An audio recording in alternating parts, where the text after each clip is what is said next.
Hello friends, carry on study with home academy में आप सभी का स्वागत है।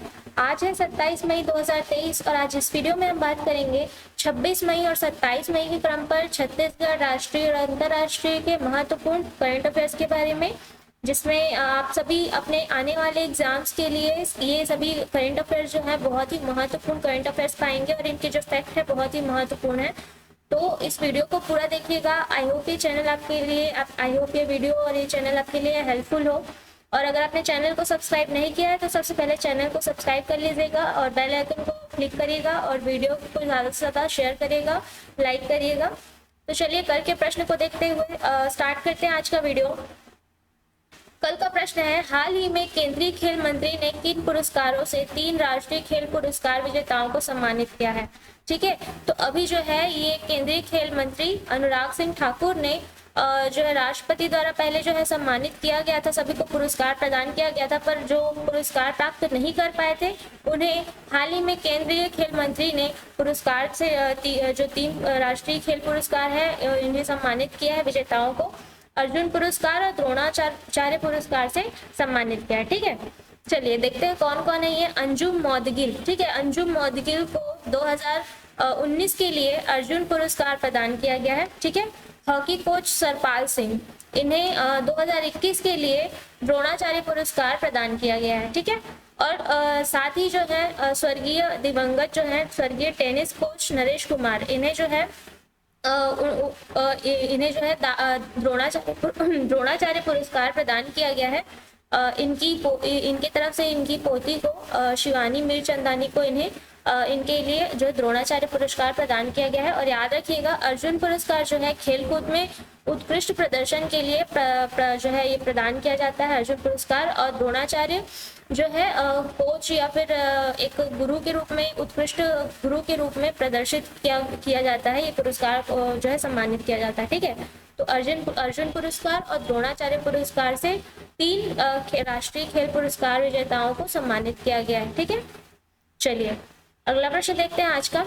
हाल ही में 21 प्रकार की दिव्यांगता पर जनगणना करने वाला छत्तीसगढ़ किस क्रम का राज्य है।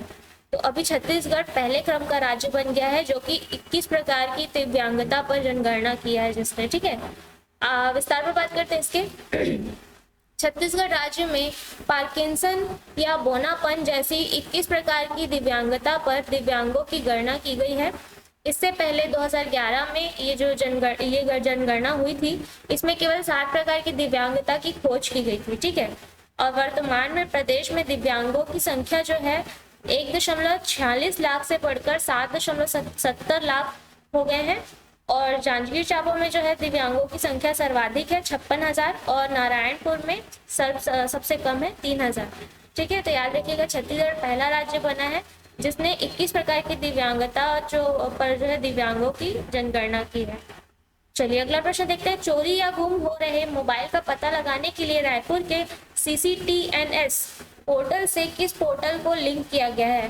तो ये जो है अभी रायपुर के CCTNS पोर्टल से संचार साथी पोर्टल, जो कि केंद्र द्वारा प्रवर्तित योजना, ये सब पोर्टल है केंद्र द्वारा लॉन्च किया गया है, इससे जो है लॉन्च किया गया और इसे लिंक किया गया दोनों को।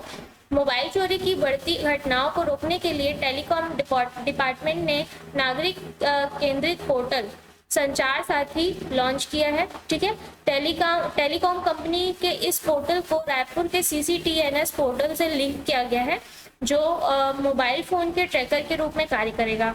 ठीक है, मतलब इन दोनों को जो लिंक किया गया है, तो इससे जो संचार साथी पोर्टल जो लिंक हुआ है ये मोबाइल फोन के ट्रैकर के रूप में कार्य करेगा। ठीक है, संचार साथी पोर्टल टेलीकॉम सर्विस प्रोवाइडर और लॉ इन्फोर्समेंट एजेंसियों के साथ मिलकर कार्य करता है, याद रखिएगा। अगला प्रश्न है, हाल ही में त्रेता युग की निशानियां राज्य में किस जिले में पाई जाती हैं। तो ये जो है गरियाबंद जिले में। विस्तार में बात करते हैं। गरियाबंद जिले के सोरित खुर्द स्थित रमई पाट में एक पेड़ की जड़ से अविरल जलधारा निकलती है, इसे सीताकुंड की छोटी गंगा कहा जाता है।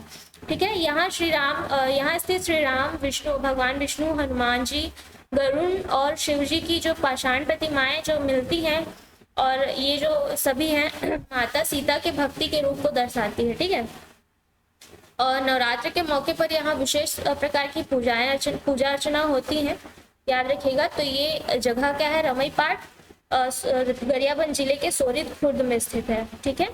और ये जो है माता सीता को यहाँ जब भगवान लक्ष्मण जी जब छोड़ के गए थे, तो यहाँ पे जो है इनका मन जो है रम गया था बोलते हैं, इसके कारण इस जगह का नाम रमई पाट रखा गया, ठीक है। रमई पाट के नाम से पहचान इसकी हुई। अगला प्रश्न देखते हैं, हाल ही में किस दिन को झीरम घाटी के शहीदों की याद में मनाया जाता है? तो ये है 25 मई को। 25 मई को झीरम घाटी के शहीदों की याद में मनाया जाता है, झीरम श्रद्धांजलि दिवस मनाया जाता है हर वर्ष। विस्तार पर बात करते हैं, प्रदेश में 25 मई को हर वर्ष झीरम श्रद्धांजलि दिवस मनाया जाता है, ठीक है, जिसमें झीरम घाटी के नक्सली हमले में शहीदों को याद किया जाता है, ठीक है। इसमें जो है 25 मई 2013 को हुए नक्सल हमले में शहीद नेताओं जैसे कि शहीद नेताओं जो कि श्री विद्याचरण शुक्ल, श्री नंद कुमार पटेल, श्री महेंद्र कर्मा सहित अन्य नेता और जवानों को जवान जो है वो शहीद हो गए थे, जिनकी याद में यह दिवस झीरम श्रद्धांजलि दिवस 2020 से हर वर्ष मनाया जाता है। उनके साथ साथ और भी जो नक्सल हमले में जो भी शहीद हुए जवान हैं और व्यक्ति हैं, इन सभी की याद में यह दिवस मनाया जाता है। 25 मई को याद रखिएगा। अगला प्रश्न है, हाल ही में भारत का पहला ई शासित राज्य कौन बना है? तो ये है केरल। केरल जो है भारत का पहला ई शासित राज्य बन गया है, याद रखिएगा। विस्तार पर बात करते हैं, पारदर्शी तरीके पूर्ण रूप से साक्षर राज्य बन चुका केरल अब पूरी तरह से ई शासित राज्य घोषित किया गया है, ठीक है। पहले से ही केरल जो है पूर्ण रूप से साक्षर राज्य बना हुआ है और अब जो है पूरी तरीके से ई शासित घोषित कर दिया गया है, जो कि देश का पहला राज्य होगा जिसे ई शासित घोषित किया गया है। ये देश का पहला राज्य है। ई शासित राज्य घोषित होने से सभी सरकारी सेवाएं डिजिटल पारदर्शी तरीके से तेजी से पूरी होंगी, याद रखिएगा। अगला प्रश्न है, हाल ही में पैरालंपिक चैंपियन अवनी लेखरा ने world shooting para sports world cup में कौन सा मेडल जीता है? तो इन्होंने सिल्वर मेडल जीता है हाल ही में। विस्तार पर बात करते हैं, चेंगवोन यानी कि कोरिया के चेंगवोन इंटरनेशनल शूटिंग रेंज पर 10 metre air rifle standing SH1 finals में अवनी लेखरा ने 250.1 का स्कोर किया है और ये फिलहाल गोल्ड मेडल से चूक गई है, पर इन्होंने यह भारत का पहला इन्होंने जो है सिल्वर मेडल हासिल किया है इस वर्ल्ड कप में। और यह भारत का पहला यह भारत का पैरा शूटिंग में 100वां मेडल है, याद रखिएगा, ठीक है। Changwon world cup world shooting para sports season का पहला इवेंट है तथा पेरिस पैरालंपिक 2024 का क्वालिफाइंग इवेंट है, याद रखिएगा, ठीक है। अगला प्रश्न है, हाल ही में CBI के नए डायरेक्टर या निदेशक का पदभार किसने संभाला है? तो ये है प्रवीण सूद, ठीक है। इन्होंने CBI के नए डायरेक्टर का पदभार संभाला। विस्तार पर बात करते हैं, प्रवीण सूद जो कि कर्नाटक के पूर्व DGP रहे हैं, उन्होंने CBI के निदेशक का पद ग्रहण किया है। CBI मुख्यालय में निवर्तमान डायरेक्टर सुबोध जायसवाल ने जो है उन्हें प्रभार सौंपा है। इससे पहले मतलब सुबोध जायसवाल जो है डायरेक्टर थे CBI के। अब जो है प्रवीण 2 साल तक इस पद पर रहेंगे, 2 साल के लिए इन्हें डायरेक्टर का पद जो है नियुक्त किया गया है इन्हें डायरेक्टर के पद पर। अगला प्रश्न देखते हैं, हाल ही में कहाँ केंद्रीय मंत्री द्वारा पहले खनन स्टार्टअप शिखर सम्मेलन का उद्घाटन किया जाएगा? तो ये है मुंबई में पहले खनन स्टार्टअप शिखर सम्मेलन का उद्घाटन किया जाएगा। विस्तार पर बात करते हैं, केंद्रीय मंत्री प्रहलाद जोशी द्वारा पहले खनन स्टार्टअप शिखर सम्मेलन का उद्घाटन 29 मई को किया जाएगा मुंबई में, ठीक है। सम्मेलन का मुख्य उद्देश्य है कि नवाचार और तकनीकों पर ध्यान केंद्रित करना है और ये नवीन तकनीकों में सुधार करने और खनन और धातु विज्ञान के क्षेत्र में स्वायत्तता बनाने में मदद करेगा, ठीक है। इसमें 120 से अधिक स्टार्टअप और 20 प्रमुख उद्योग भाग लेंगे इस सम्मेलन में, याद रखिएगा। अगला प्रश्न है, हाल ही में नए संसद भवन का उद्घाटन 28 मई को किया जाएगा, इसकी नींव कब रखी गई थी? ठीक है, तो सभी को पता है कि 28 मई को नए संसद भवन का उद्घाटन किया जाना है। तो इसकी नींव कब रखी गई थी ये याद रखिएगा, 10 दिसंबर 2020 को इसकी नींव रखी गई थी, इसकी आधारशिला रखी गई थी। यह है आपका संसद भवन। विस्तार पर बात करते हैं, इसके नए संसद भवन में लोकसभा में 888 और राज्यसभा में 348 सदस्य बैठ सकेंगे, जबकि इससे पहले जो है 543 लोकसभा में और 250 जो है राज्यसभा में सदस्यों का स्थान इसमें हुआ करता था। ठीक है, अब जो बढ़कर 888 और 348 हो गया है। ठीक है, भवन से जो है देश की विभिन्न संस्कृति प्रदर्शित होती है। इसमें जो है फ्लोरिंग, इस भवन में फ्लोरिंग जो है त्रिपुरा के बांस से किया गया है। कालीन इसकी जो है मिर्जापुर की है। सैंड स्टोन जो है वाइट और रेड और वाइट सैंड स्टोन जो है राजस्थान का है, तथा रेत जो है इसकी हरियाणा के चरखी दादरी से जो मंगवाई गई है। ठीक है, और चेन्नई के थिरुवावादुथुराई अधिनम के स्वामीगल जो है पीएम मोदी को राजदंड सौंपेंगे। इसके लिए याद रखिएगा, जो इसके नए संसद भवन में जो है इन्हीं पीएम मोदी को राजदंड सौंपा जाएगा। चेन्नई के थिरुवावादुथुराई अधिनम के स्वामीगल पीएम मोदी को सौंपेंगे। अगला प्रश्न देखते हैं। जब राजदंड की बात आई है तो अगला जो प्रश्न है, नए संसद भवन के उद्घाटन के मौके पर स्थापित किया जाने वाला राजदंड का इतिहास किस राज्य से संबंधित है। ठीक है, तो ये जो राजदंड है ये सेंगोल, इसका जो इतिहास है तमिलनाडु से संबंधित है, याद रखिएगा।